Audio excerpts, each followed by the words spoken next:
businesses have a key responsibility in ensuring that their entire production cycle is very carbon efficient. Now they need to see profits in whatever investment that they do. Businesses are basically profit motivated. If there's money to be made by embracing green growth, they will have done it already. One way Singapore can position itself is by exploiting our position as a global finance hub. So one of the things that they are starting now is to see if we can use Singapore into a trading hub for carbon or CO2 permits. Indonesia preserves a patch of forest, and so the right thing to do is to then pay them to preserve that patch of forest. But the difficult part is to verify that piece of information. So that's where an exchange or financial hub is needed, a place where people trust, where we can verify the source of the emissions reduction.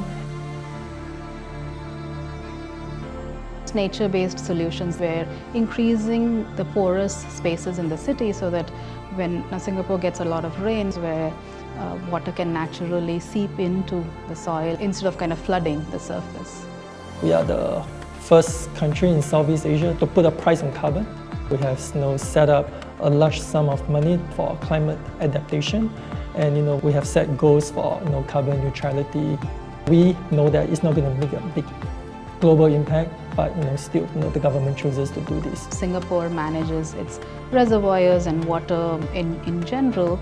If you see the number of agencies which are involved in managing water resources, the number is not a lot. It's more streamlined. They have a whole of government approach, and that really helps with managing some of these complex issues such as pollution of urban water bodies.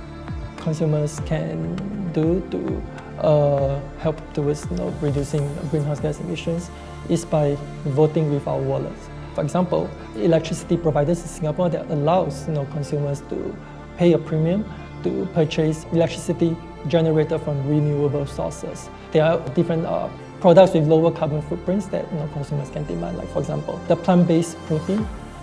Once the businesses see there is an environmental consciousness in the community and there is due support from the government for going green, then definitely businesses will think of investing in green technologies, greener ways to go about their growth and development. Sustainability now increasingly is trying to include the idea of diversity in the population, how to include the vulnerable. The idea of equity and inequality is increasingly finding its way into discussions of sustainability, and it will have an impact on the way decisions are being made around resilience in cities and sustainable growth in cities.